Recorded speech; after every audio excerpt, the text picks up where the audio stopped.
The Gospels are important. The life of Jesus is important because in Jesus you see dominion. Dominion over the sea, the wind and the wave, and the tree and the mountain and everything. Dominion. He shows what man has. Man has dominion. This would be a good point, a good place to insert for Jesus.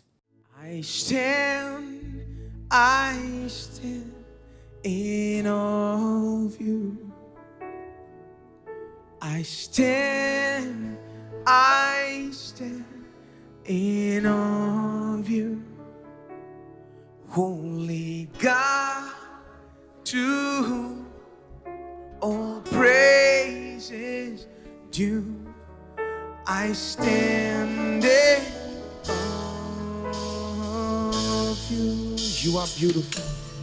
You are beautiful beyond description. Too marvelous for words,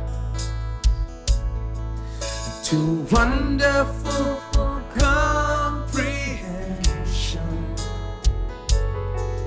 like nothing else seen or heard.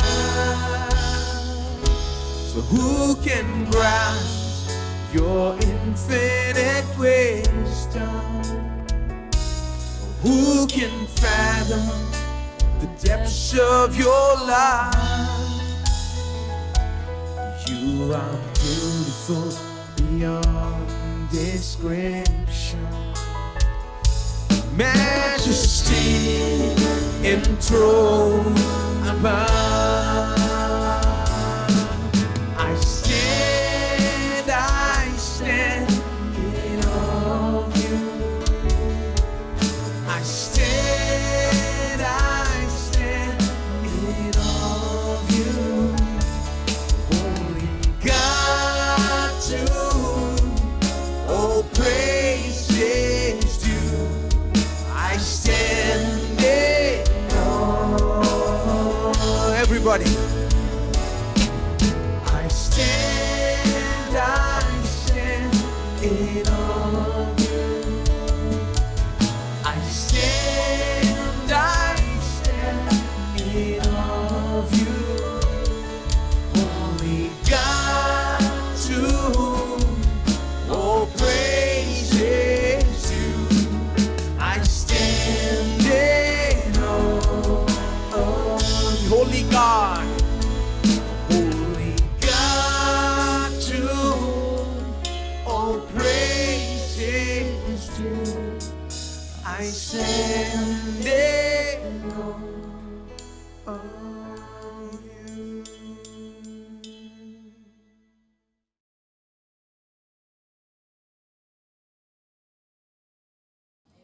When I looked at the fig tree and said, let no one eat fruit of you hereafter, I believed at that moment that whatever I said will come to pass. But you didn't believe that. See, your faith is not the kind of biblical faith that I have, he says. Jesus is simply saying there is a difference between the way you believe and the way I believe. I'm not astonished at what has happened. You are astonished. I'm not astonished because I spoke, and the moment I spoke, I considered it done. Now, this has implication all the way to verse 25 and so on. And I will show that. This is linked to the whole passage,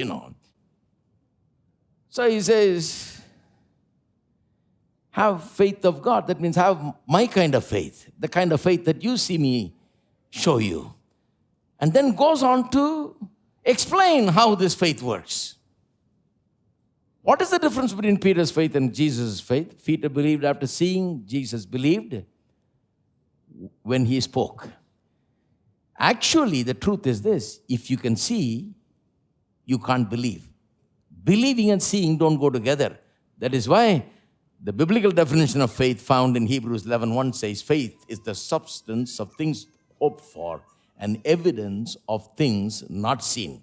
Faith has to do with the unseen. If you can see it, you don't have to have faith. Suppose you came in here today and didn't find me here today, and you brought your friend to meet me or something like that, and you said, come, we'll meet Pastor Sam or something, and you came here and you didn't find me here. You tell your friend, don't worry, he's here. I know he's here. believe me, right? See, that makes sense, right? You're saying to your friend, believe me, he's here. He'll be here. He's out there somewhere. He'll come in here and he's going to preach. Believe me. Now, suppose I come in, would you look at your friend and say, believe me, he's here? That doesn't make any sense because I'm here. You can see me that I'm there. When you can see, you can't believe. It is not possible to believe what you see because you don't have to believe what you see. You have to believe only when you can't see. Believing has to do with things not seen. Hello? Are you with me? Or have you gone home? All right? That's the way it works. So Jesus is saying your faith is not faith at all. What you are showing, Peter, is not faith at all. What I am showing is what faith is. Faith believes the moment the word is spoken, it's done. See, that's why I brought in last week's sermon and took 5 minutes to remind you of that. The word and faith has connection. Faith believes that when it spoke, already the work is done. The tree looked cursed the next day, but the root got cursed the moment he spoke it. For it to show up outside, it took 24 hours, right? So just because you didn't see it, it didn't mean that it didn't happen. It happened, but you can see it only 24 hours later, all right? So, now, a lot of people still have a problem with Jesus cursing the fig tree. They say, my God, Jesus, the good Lord, how can he curse a fig tree? It's so wrong. Only if he had cursed the temple, then you can justify this cursing. Otherwise, this cursing is so out of character with what Jesus would do. Let's deal with that. Now, I say to you, he cursed the fig tree to teach us a lesson about faith. Now, if he taught the faith lesson only by using the positive utterances, then you will end up believing that if you spoke positively, if you said positive words, it will come to pass. But you will not believe that if you spoke negative words, it will come to pass. The problem with human beings in the fallen world, with their fallen nature, is this, that they're constantly speaking negative words, and that is what is killing them.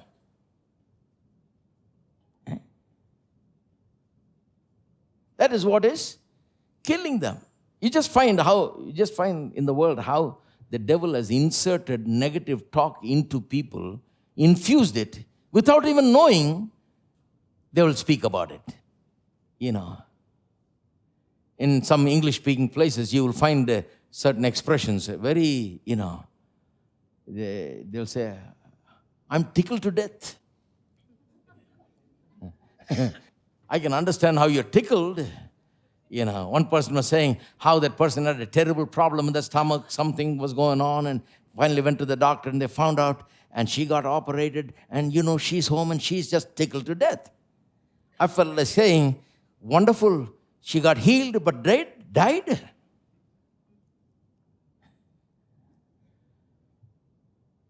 They use that word just like that. So,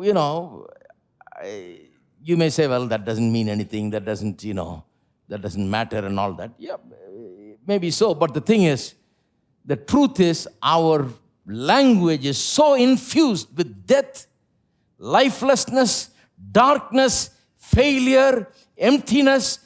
Since the fall of man, human language has become infused with things that pull us down and drag us down, my friend, on the whole. I'm not just talking about one person just saying tickled to death. I'm talking about some people always talking death, always talking darkness, always talking failure, always talking, things that are negative. So, one of the things in faith is, if you want to live by faith, a person who wants to successfully live by faith and operate in faith in their life has to understand the power of their own words. We all Christians understand the power of God's word. The problem with Christians is we don't understand the power of our own words. Yet the Bible speaks so much about the power of our own words. It says, consider the big ship Though it is so big, it is driven by a small rudder. It's about the tongue. The tongue is a tree of life, it says. Joy comes by the word of mouth, the Bible says. Now you can see why some people don't have joy at all, Very difficult for them, If it comes from the word of your mouth, then the words must be words that will produce joy, my friend. Really. Otherwise, it can't. You just take the Bible and find out what all it says about the tongue and the power of the tongue. You'll be amazed. You'll be astonished at the whole thing. James chapter 3, particularly in the New Testament, is just, you can't outbeat it. Totally about the tongue, So Jesus is trying to teach faith in a holistic manner. He has to emphasize the negative as well as the positive. Without emphasizing, you see, all the teachers do it, If I have to tell you what something is, suppose I say, I'm going to teach about what sin is, I'll probably start with what sin is not. And then go to what sin is, because you got to show the negative and then positive. It helps, to look at both sides. So Jesus is showing what faith is and how faith works. He's got to show the negative and the positive. It works in the negative as well as the positive way. Because we're cursing all the time. It has become part of our nature. It is part of our behavior in the fallen world. This thing has been so infused into our character and into our language. So Jesus says, if you want to live by faith, learn to speak only what God says. Jesus said, I speak only what my Father speaks, and I do only what the Father says. That's why he was so powerful. He says, learn that. So he was trying to show the negative. And cursing one tree is not going to cause big damage. Sorry, dear tree lovers. There are people out there in the world that say, have you hugged your tree today? That kind of thing. But, I love trees also. I wouldn't want to cut up any tree at all. And I wouldn't want to curse a tree, really. And if you did cut up one thing, you would want to plant 10 more to replace that, which will be good. I believe all that. But a tree is a tree. You can sacrifice one tree to teach big teaching on faith. That's the whole point there. Jesus, thank God, he cursed the fig tree, but otherwise I'd be cursing every day, and something will be dying every day in my life, and then only I'll find out, my God, my words are killing this stuff, Some people are looking at me and saying, well, you don't curse, brother. Read James chapter 3, I think verse 10, it says, out of the same mouth comes cursing and blessing. How is it, he says? How do Christians have out of the same mouth blessing and cursing coming? Sometimes it's cursing, sometimes it's blessing. Why? Because people don't know that cursing will work. We believe blessing will work. Right? That's why even irreligious people, not even religious, they drop their wife in church in India, go out, take care of their business, come back to pick up the wife after the sermon is over. And they find the preacher getting up there to give the benediction, and they open the door and stick their head in, just to get the benediction, good words on their head, because they believe in the blessing. Blessing, he's pronouncing blessing, they want to get it, We believe in blessing, we just don't believe in cursing. We believe blessing, we believe that somebody will just come and bless our house, bless our car, bless our business, bless our everything. We believe blessing, but every day we are cursing the business. Every day we are cursing the salary. Every day we are cursing the work of our hands. We don't think it's cursing at all. Some people say, where did I curse? Well, when you bring the salary home and you say, here, I don't know how long it will come. I don't see how 6 of us can eat out of this for many days. Now you tell me what difference there is between saying, see how long 6 people can eat out of this. I don't think it's enough at all. And saying, let no one eat fruit of you hereafter. Think deeply now. Plus, minus, add, deduct, multiply. Do your mathematics. I will tell you there is nothing different. Nothing much different. Few words here and there. It's the same thing. Translates basically into the same thing. Monday morning you get up and say, I hate this work. I hate to look at that boss of mine, that stupid face.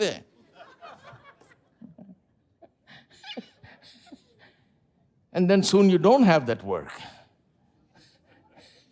No wonder you hated it. You cursed it. It became cursed, dried, withered away. You see?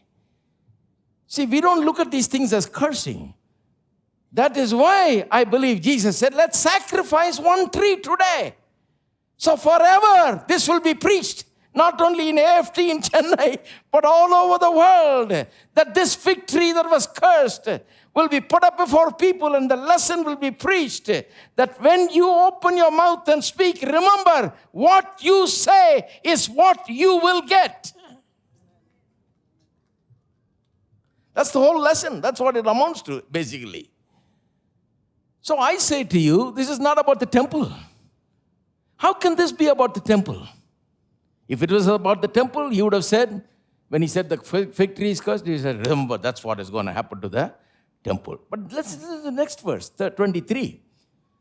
See, I'm quoting verses. Don't think I'm just saying something. This is Sam's philosophy, you know. Have faith of God is verse 22. Now verse 23. Whosoever shall say unto this mountain, be thou removed, and be thou cast into the sea, and shall not doubt in his heart, but believes that those things that he saith will come to pass, he shall have whatever he says. Now take it apart quickly. Whosoever. Now what does this whosoever has to do with the temple cursing? If Jesus is predicting the cursing of the temple and doing away with the temple, how the temple will be cursed and completely done away with, which is what happened, you know, later on in just a few years. If Jesus was predicting that, fine. If you say that's what it means, I'm ready to accept it. But what does verse 23 have to do with that? And what does verse 22 has to do with that? What does fig tree cursing has to do with verse 23? Because after cursing, after Peter said, the tree you cursed has withered away, in response, Jesus says, have faith in God. And the response continues by saying, not only have faith in God, in other words, have my kind of faith. And then he explains his kind of faith. He says, whoever says to this mountain, be thou removed. In other words, he says, any man made in the image and likeness of God. Remember when God made man, the Bible says, let us make man in our image and in our likeness, and let them have dominion. Actually, their translation must go, they say, so that they may have dominion. Verse 26, be fruitful, multiply, replenish. All that is done away with in verse 26. Straight away goes to dominion, showing the importance of the idea of dominion for man. Let's make man in our image and likeness. Let them have dominion, or so that they may have dominion. He has made everything. He wants somebody to have dominion over everything. That's why God made man. It's a plain statement of the Bible. And Jesus is simply teaching on the basis of that. Whoever says to this mountain, be thou removed, and be thou cast. See, in the fallen world, we could never comprehend that man was made indeed like that. We just can't believe that, man was given dominion. We just don't understand dominion because we have never seen dominion. But that's why the Gospels are important. The life of Jesus is important because in Jesus you see dominion. Dominion over the sea, the wind and the wave, and the tree and the mountain and everything. Dominion. He shows what man has. Man has dominion. This would be a good point, a good place to insert for Jesus. Look, Peter, I have cursed the fig tree. Disciples, listen. And it got cursed. This is really about the temple. Don't ever try to go and practice this on other things. It won't work for you. He could have made that point. I think I've given this example before. We used to have one of those soft drinks advertisements in India. They make good advertisements now. For one of these soft drinks, a truckload of soft drinks are going, bottles are going. One guy will jump into it, open a bottle and drink out of it, And another guy from the car, he'll be saying, give me one, and he'll just throw another one to the guy. And it's all happening while going at about 80, 90 miles an hour speed, And that guy catches a hold of it, and he drinks it, and he throws it to another guy on a bike or something like that. I forget the exact sequence. But anyway, there's all kinds of circus in just about 30 seconds, And that guy also drinks. And while the whole thing is going on, there is a small line underneath. It says, please do not try it at home. This is done by stunt people, cinema stunt people, experts. Because they know that some fool is going to take this up and say, I'll take this car and I'll throw it from here to your bike. You catch it. We will go and put on a road show, and kill few people on the way, So please don't do it at home because this is done by stunt specialists. Now, Jesus should have said, this is the Son of God, man. This works for me, not for you. I'm cursing the temple, not the fig tree. Don't try it on anything. He could have said that. In fact, he says exactly the opposite. He says, not just this tree. Whoever will say to this mountain, be thou removed and be thou cast into the sea, and shall not doubt in his heart, but believes that whatever he says will come to pass, he shall have whatever he says. Amen. Very difficult to understand for us who live in fallen world. We've settled for a less than a share of our own. We have settled for, well, it's all right if I'm dominated. If it's all right if I don't have any power. After all, in this society, we'll wait till we get to heaven, And the church also tells us, wait till you get to heaven. Be walking on gold and, everything will be under your feet and all that business, And we have decided nothing works here for us. We just be as we are. That's why this teaching is difficult. That's why they avoid this also. You go read anywhere where they're writing about Mark 11:23, any commentary, anything, you read. 23, when they come, they will gloss over it. Just, you know that these very highly qualified people simply don't want to deal with it because they have to answer these things. So they'll never explain whosoever. This mountain they will explain. They say in Jerusalem there was a Mount of Olive. There's only one thing they'll say. But they will never say anything else. They will never explain whosoever. Then they will never say anything about, do not doubt in your heart, but believe. See, this is all about individual faith. See, even those that believe that this is about faith, but this is about the gift of faith, a very special kind of faith, they're making a mistake. Because if it's about the gift of faith, I believe in the spiritual gifts and the gift of faith and all of that. But this is not about the gift of faith. If it was about the gift of faith, it will be only for certain people at a certain particular time to do a particular task. A gift is given. But this is talking about, this is for everybody. This has universal application, it looks like. He says, whoever shall say unto this mountain, be thou removed, he will have whatever he says. So this is not about the gift of faith also. So they will not deal with not only whoever or whosoever, they will also not deal with shall not doubt but believe. This is about an individual not doubting and believing. What does that have to do with the temple? If he wants to curse, let him curse the temple. Why should he say don't doubt but believe? Why? It has nothing to do with me. You're cursing the temple, you curse it. It has nothing to do. But this verse clearly shows that it's not that at all. Shall not doubt but believe that those things that he saith will come to pass. Another thing they miss here is the word say, saith, saith comes 3 times. Whosoever shall say, 1, to this mountain, be thou removed and be thou cast into the sea, and shall not doubt in his heart, but believes that whatever he saith, number 2, shall come to pass. He shall have whatever he says. Says is mentioned 3 times in one verse. When you have something mentioned that many times in one verse, you better check it out because that's very important there, What is it all about? See, that's why Jesus cursed the fig tree. He's saying, whatever you say, you're going to have. I'll show you. Even if you curse the fig tree, you'll have it. If you speak curse words, you will have it. He says, whatever he says, he will have. So this is about an individual's faith, a faith that every believer can use.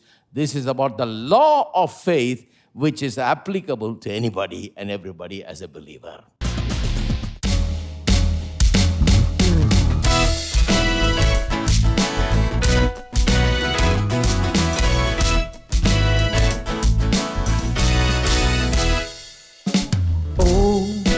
Magnify the Lord, for he is worthy to be praised.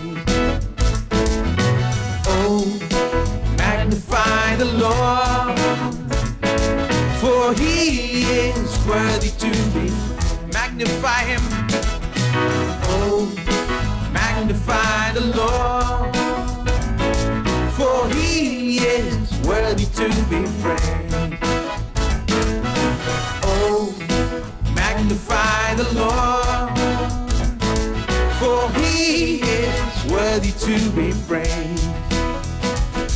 Hosanna, blessed be the rock, blessed be the rock of my salvation.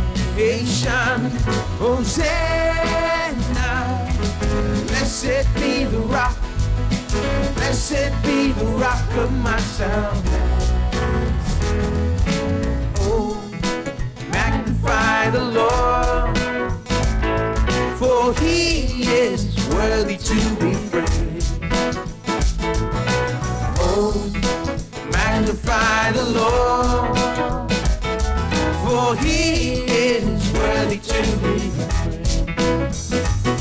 Hosanna, Jesus is the rock, Jesus is the rock of my salvation. Hosanna,